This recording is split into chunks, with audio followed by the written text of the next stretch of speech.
So the very first thing you need to do is decide, what are you even going to paint? That is usually the go-to. And if you're not painting an army and you just paint for fun, like I do, that can be kind of hard. But the biggest and most important thing is make sure your mini is primed and ready to go. This is just Vallejo spray primer. I usually spray my guys with primer. Sometimes I will do a zenithal highlight, similar to this guy. Sometimes I just get a lot of D&D minis just because they're really fun to paint. A lot of Warhammer minis are army related, and until recently I wasn't really working on that. So, yeah, so I got those couple guys. Those are a few, but I went with this guy. So he is a BONECLAW. He is from the Dungeons and Dragons set of minis. I picked him up just because he's super cool. He looks like something that I would paint in oils, some kind of creature, long, super long,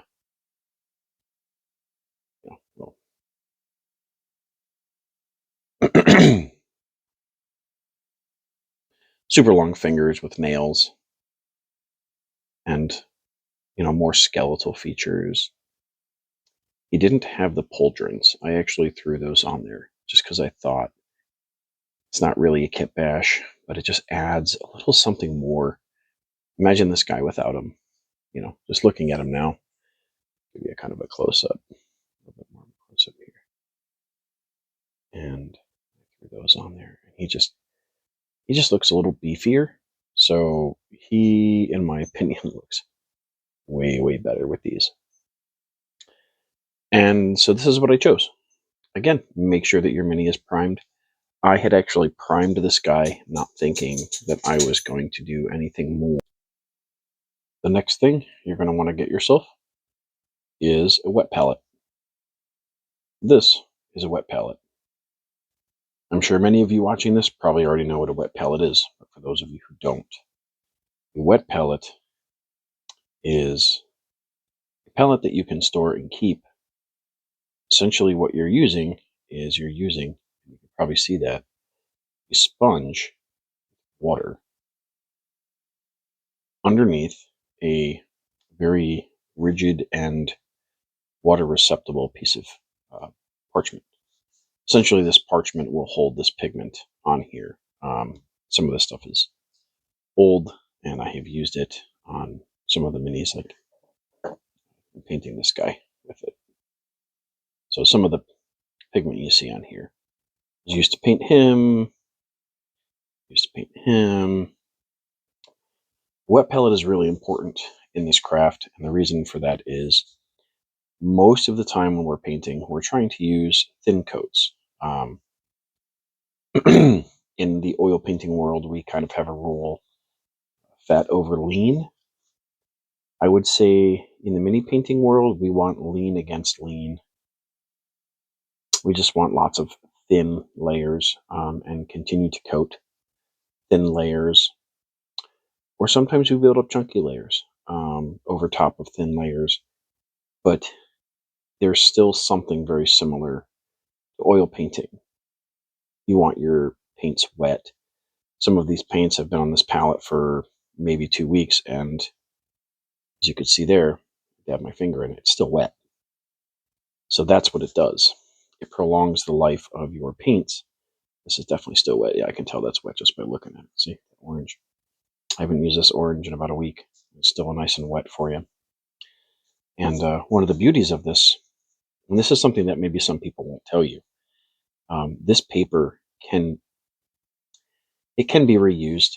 I'm not saying you should reuse every single sheet of paper that you get. Sponges, sometimes depending on where you are, could get a little gross. Sometimes if the paper isn't done right, you'll have to throw out a paper prematurely, but this stuff is made to last. So what I do, if I'm starting a new project, I'll take a little bit of water And I use this, just a little spray bottle, a little squirt bottle. And I'll usually throw some water in my brush cleaner. I'll show you my brush cleaner in a second. It's not what you think. But you get your paper towel wet or something. And you can literally just move some of this paint away. This is definitely a pro tip here, because I will tell you right now, most guys will tell you, don't do this. Or maybe they just, it's not that they won't tell you don't do it. I've just never heard anyone say don't do it. I've never heard anyone say to do it. But like, you'll get a little bit of residual paint, but you can easily clean off. This is why a wet palette is cool. You're basically taking paints and prolonging their life for a little bit. Now, mess with it here just a little bit. Put it back where it needs to be. You can adjust it. And I'll take a dry one instead of wetting it down, and I'll just kind of go over that same spot and just try to get some of it off. And again, I'm not saying you're not going to get any residual paint. You might. But sometimes these wet palette pages can be a little expensive, and it's not completely used up yet. I mean, look at that. It's still fine. It's still wet. You're still going to get the desired effect. So, wet palette. Definitely get yourself a wet palette if you don't have one yet. I have a wet. With this next step, what I'm going to do is take our mini and just do a dry brush of gray over top. Kind of starting up here from the top and kind of doing a zenithal. If you're unfamiliar with that term, a zenithal highlight is referring to the zenith of which light would be hitting from the top up here. So if I hold him underneath this light, you can kind of see where all the light would hit. Just one of those things that we do. There you go. There's a better example. So all this light hitting up here on the pauldrons and all these highlighted areas, that would be the zenith, or where we really want to highlight. We're not going to work so much on a zenithal, but we're definitely going to do a dry brush and try to hit all of the high points on this model, front and back. The first layer of dry brushing is going to be Dungeon Gray from the Army Painter War Paints. I've used this one a few times. I like it. This is a nice mid-tone, kind of just a middle of the road gray. So this is great for doing a zenithal dry brush. The second color I'm going to talk about, and this is also going to be our second coat of dry brush, is Wraithbone from Citadel. I use this color a lot. This is one that pretty much stays in my repertoire no matter what happens. It's a really good color for anything skeletal, but I actually really like using this one for dry brushing. I choose not to go with something straight white. I usually like a little bit more of like a warmer tone. That's just my opinion. I used to get Wraithbone if I was using rattle cans, and I would do a straight black, and I would do my zenithal highlight with Wraithbone instead of just white. I think it makes colors, if you're using really thin down colors over top of Wraithbone, it gives it a little bit more warmth, because it's clearly like a warm white. If you actually look at it, it's definitely like a warmer tone. And that's kind of just why I like it. So we're going to put a little bit of this on our wet palette as well. So now that we've established all of that, it's time to start dry brushing the mini. I really like these Citadel holders. I got 2 of them a few years back. They last a really long time, and I have used them pretty consistently. So what you do when you want to dry brush is I know it seems counterintuitive, but you don't want your brush to be completely dry. Trust me when I tell you that as an oil painter, you just want a little bit of moisture on your brush before you start doing anything.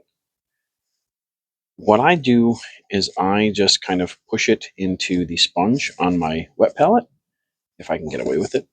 That's usually the easiest thing, because you don't want it super saturated. You just want it a little damp. That's too much. So that's too much. So I'm going to try to get it down to where it's nice and dry, to where it should be. Even that might be a little too much. That is just about right. A lot of this is trial and error, and it obviously takes a while to figure it out. But when you're ready and you know, now is when you can just kind of give yourself a little dip. Because of the type of brush I'm using, and I know how messed up it is, I'll try to hit almost the whole brush. We're not saturating the brush. You don't want a ton of paint. You want enough on there, but you don't want a ton. And you can kind of see that now. You can see how much we're working with, maybe a little bit more. Again, this is all trial and error. So everyone's pressure is going to be different when they paint. Everyone's paintbrush choice is going to be different. Everyone's paint is going to be different. Everyone's wet palette is going to be different. So you just have to find what's best for you. And that is some of the best advice that I could give. Is find what works best for you. Now, I don't know for sure if that is going to give me the desired effect I'm looking for, but we're going to try. We're going to give it a shot. So when you're ready, you just start really just going sweeping motions. So to be a little bit more wet than I like, but and you just start, yeah, it's kind of hitting. You don't really want your brush to be super saturated, but again, the underlayer, I don't mind having a little bit of extra saturation. In my opinion, and it is just my opinion, when you're going over a model, one of the big things is to make sure you're following where their clothes or their gun or their sword, whatever you might be working on, make sure you're kind of following the rule of, if I'm trying to get a highlight on something, I'm not going to want to go with the grain here. I'm not going to want to go with the grain on this. If I'm going with the grain and I'm trying to pull down, most likely the brush is going to get into all these dark parts where we kind of don't want it. We're just trying to hit these raised areas. You just kind of go over everything, every last little bit. Now, this particular mini was not as clean as I would have liked. And by clean, I mean I didn't clean every single mold line. I didn't do any of that.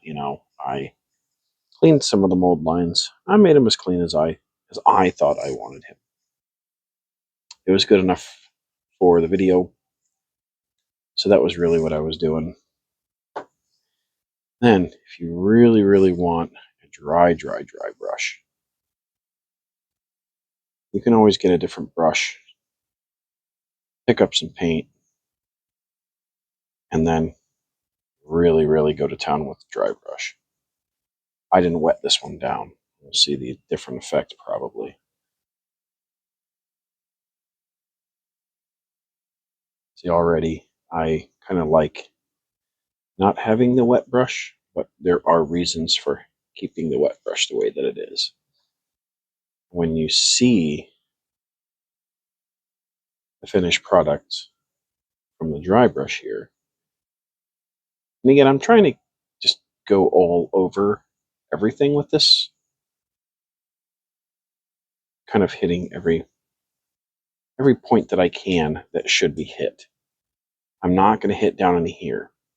This should be shadowed. You should keep all this shadowed. So we're going to take our dry brush and we're going to hit almost everything. As I hit down here, you can also see I'm hitting here and I'm not pushing back into here. It's going to hit the other highlighted spots. Bring it back over. And this is, this is pretty much it. This is the best way to start minis, in my opinion. Whether you're going to use contrast paints or you're just going to use thin coats, this is the best way. This is one of the ways that a lot of people start their contrast painted minis. I don't use a ton of contrast paints. I have some. There are some that are just too good not to use. It's hard not to use them because the outcome is really, really good. And most of my contrast paints I use from Citadel. Citadel has some great contrast paints. So now we have our brush loaded up with Wraithbone, ready to go. So we're going to do the same exact thing, except we are going to focus on the main high points of this character. We are going to hit the pauldrons, we're going to hit his head, we're going to hit the tops of his hands here, and we're going to try to follow it down here to all this stuff here, just like I'm doing, just like that. And you can start to see those highlights really just get picked up. Dry brushing is a very cool and unique way to get a lot of detail and sometimes even some really cool textures or highlights. I think dry brushing, in my opinion, is just a highlight machine. You want to highlight a character or a painting or something. When it comes to 3D models, dry brushing is the way to go. So now we really get to the painting, and for this particular scheme, these are pretty much the colors that I'm going to use. We'll probably use maybe a few more colors for some highlights or something, but this is essentially the basing of this particular guy. And I've already taken the liberty of putting out some of the paints here on the wet palette. But basically, I'm going to be using Contrast Skeleton Horde, Wraithbone, Agrax Earthshade, Black Templar, this cool blue, Aethermatic Blue, Copper from Adam, and Blood Red from Adam.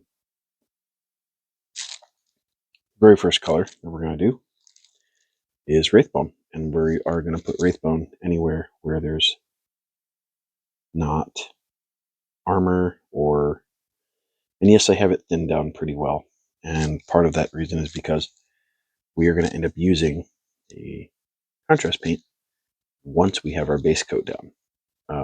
I like to use contrast paints after basing. This is probably a little thinner than I would have applied this, but I think it's fine. I think this will work fine.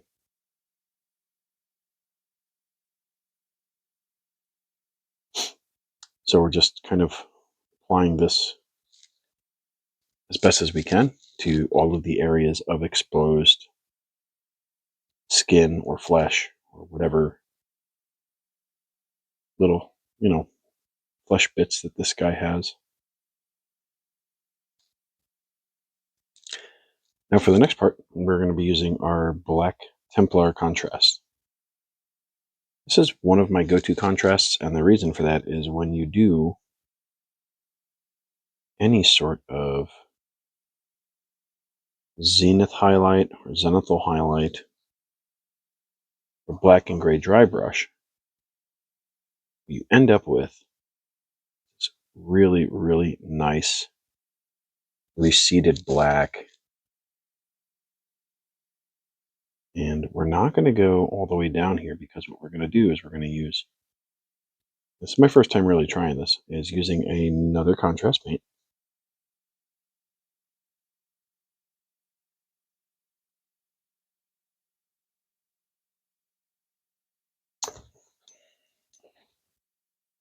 And my dog jumps on my lap. And that's how that goes.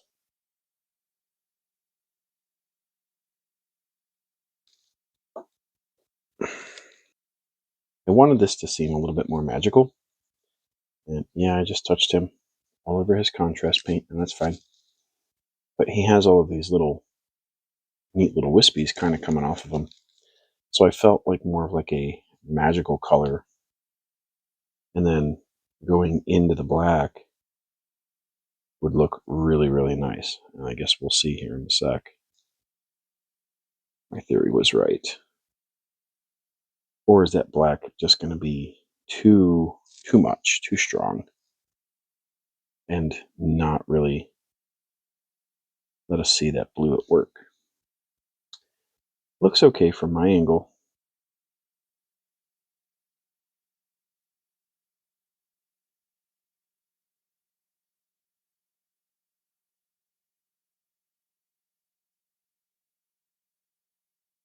You know, for kind of like doing a tutorial, wasn't really sure what I was going to do. I didn't know how much information I was going to be able to give or how I was going to give it, because I have a hard time explaining things sometimes. And I think just the fact that it's just a video showing you exactly how I'm doing it, it's still a little hard to follow along, I'm sure, because I don't have my setup exactly where I want it. For the most part, I'm always up to answering questions. You know, I have no problems sitting there telling someone how I've done something. And again, the other thing on this one is because he's not like, say, like a Warhammer mini, I didn't pay enough attention doing some of the things that most guys would probably scrutinize me for here, like getting all these mold lines completely gone. So the next step is going to be painting the cloth around his neck here, red. And we're probably just going to use a regular red. I think I'm using blood red from the Atom line.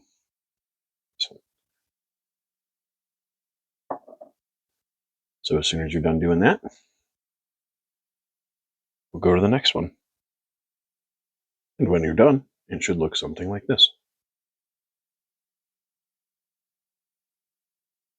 So far, so good.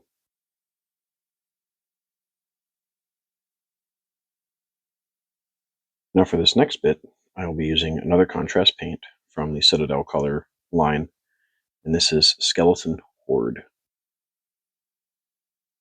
And again, I don't use a ton of contrast paints. This is one of those ones that I really like to use on any sort of bone, any sort of skeleton guy or anything, you know, skeletal creature, just because when it sits in the recesses, it does look really cool. It's a really nice color too. It's, you know, kind of a grimy yellow, and it just looks really good. So go ahead and apply that. I just get my brush pretty wet with it, and just start going into all the spots. And what you're really looking to do, the way that I do this, is follow. You can see that it's already sitting in the recesses. And if you get a little bit of this on some of your other paints, it's not that big of a deal. It really isn't.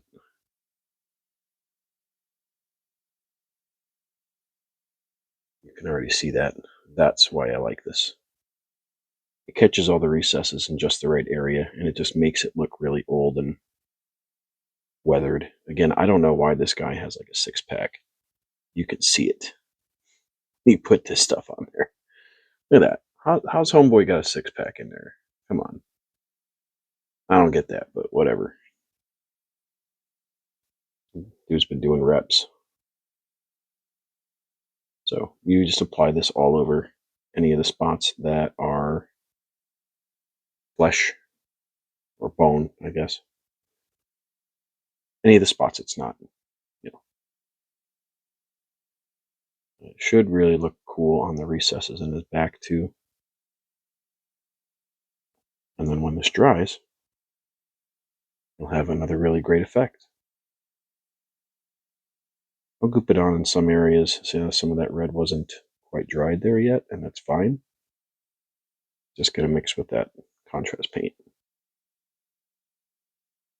And I'm never really super careful in this step because there's always a way to fix something if you maybe get a little bit too much on a part or something along those lines. I try to do the best I can using base paints and stuff and layers. But again, there are some contrast paints that I really like.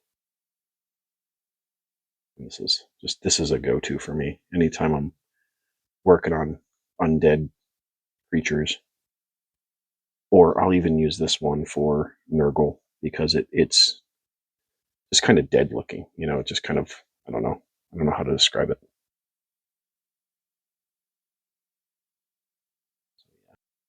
So I took the liberty of doing a few more things off camera, and just to kind of speed the process along here, I added a blue tone to his pauldrons.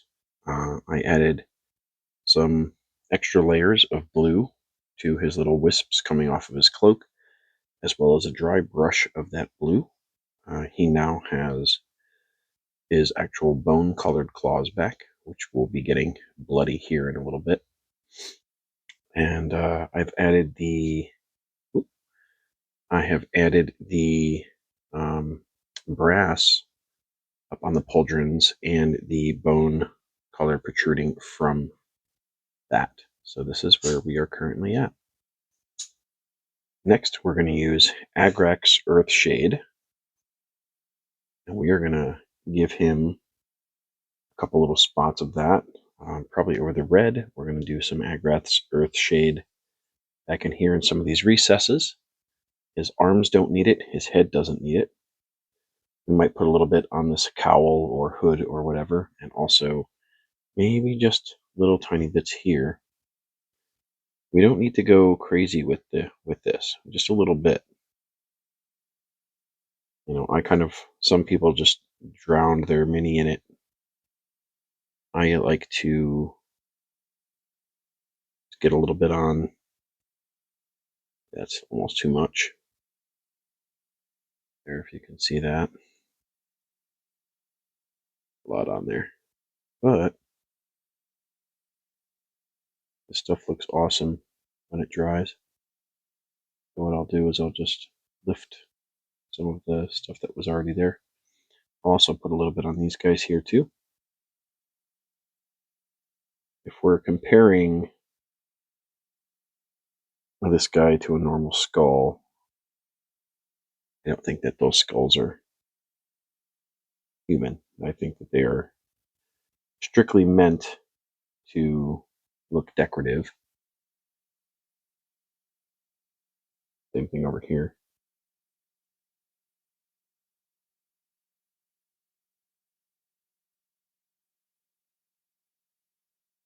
Even though it's pulling in that spot, you just keep pulling it over where you want it. It'll settle. We're going to use a technical paint on top of that as well. Same thing. Let's hit these guys. Some people use non oil. I prefer Agrax Earthshade for my shading. And again, what I'll do is if it looks like it's getting a little too pulled in spots, I will take it and move it. That darken that color up. That's nice. That's exactly what I was going for. Should have did the whole thing over here too, but there we go. One of the last things we do, we just douse this dude with blood for the blood god. And this is a technical paint from Citadel that I absolutely love. I had just picked up um, some Dirty Down gore. For this one, I think I'm just going to go with a tried and true while I still figure out the Dirty Down. And really, anywhere you want it. Definitely going to put it all over his claws here. I will use this stuff all day, every day on every mini because the little bit of the gore aspect of painting is very similar to the type of paintings that I do anyways. So a lot of fun. This step I'm always having a blast with. The Dirty Down, you'd be able to kind of stretch it and pull it and make it like kind of come down and hang off of him.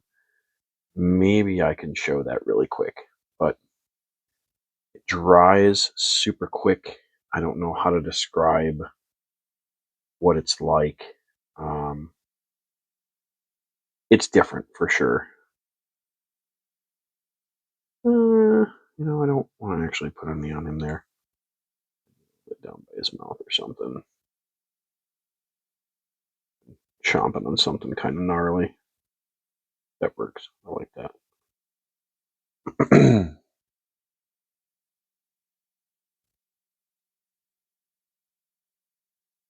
With a lot of mine, I'll always do a little bit on the base too. Kind of like usually almost directly underneath where maybe something has happened. Just kind of there, giant blood stain. His claws are, if I had a little bit more time to prepare, I maybe would have put like an orc arm or a human arm or something along those lines there. And you could still do that. That's the beauty of it. You can easily do something like that.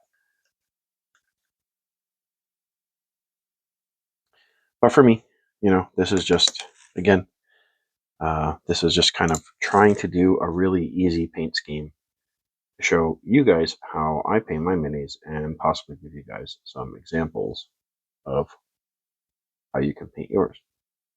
All this stuff down here, this is obviously all dry brush. See that on the base?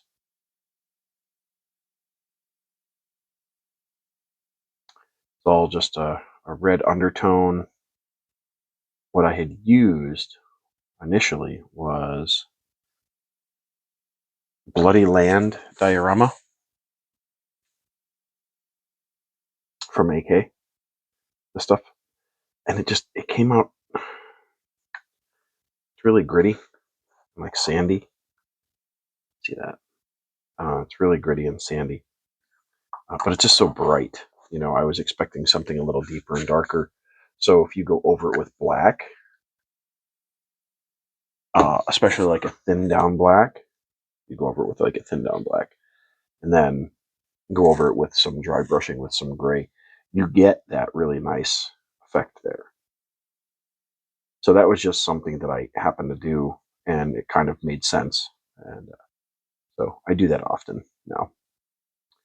This guy's just about done, and while he's not the most crazy detailed mini out there, this is really just to hopefully help beginners and people who are just getting into the hobby of painting minis, or anyone that's just watching wants to see what I'm doing. It's a fun one. It's easy. He's kind of simple. There's 1,000 different ways you could paint this guy. Obviously, me throwing the shoulder pauldrons on was a big difference because normally he doesn't come with those. But I have some extra bits from some of the other guys that I've worked on. And I've had a lot of fun working on this one. I'm pretty much going to call him done. I may go back into him at another time, but I think for this video, I'm done. So, yeah. I like him. I think he's pretty cool. There's a lot more that could be done. And I will go over some of those things in another video, but you could easily do more dry brushing and or a lighter tone of red to kind of pick up more highlights. I didn't really do a lot of like edge highlighting or highlighting on this guy. Again, I just kind of wanted to stick with something really simple. I don't like using a ton of contrast paints, but again, you see how easy contrast paints are. His chest, arms, back, and his head was, well, he had a little bit of dry brush of white. It's not even really a dry brush, it was more like a wet brush. Just give him a little bit pop of a highlight on his head. But you can see how easy it is to use a contrast paint with something like this. I mean, like his back, his arms, and his chest just look fantastic because of that contrast paint. You know, when people say they work, they work. So sometimes it's just, if you're just trying to paint, you know, yeah, even just painting for yourself, not even painting an army, you know, this is one of my go-tos. I love this one. Skeleton Horde is probably one of my favorite contrasts. I use it often. So yeah, there we go. That is the BONECLAW from D&D Miniatures. He's pretty cool. I like him. He's my style of mini for sure. Again, this isn't perfect, you know, and I wasn't trying to do anything perfect. I'm still just trying to go through the reps of making videos, and I thought that this was a really good mini to do that with because he was a little bit more simple. So anyways, thanks for tuning in. Thanks for watching. Hopefully you like what you saw. If you did, please like, subscribe, throw a comment in there. You know, anything is going to help me grow this channel, and this is just you know, just the beginning. I'm going to keep doing it. Next up, I think I'm going to do this dude. And I kind of converted him into kind of like a Death Guard something or other. I don't know. He's pretty neat. I think he'll be a lot of fun because I want to do him in kind of more of a traditional Death Guard, olive drab, kind of green, maybe with some like toxic elements and stuff. Kind of make him like a Terminator. I have a couple guys that I think I'll make like a rogue Terminator squad out of. This is the other one. I think I showed him in another video already, but kind of give him a similar paint scheme. So yeah. Anyways, thanks for tuning in. Hope you guys enjoyed, and I will see you on the next video. Have a good night.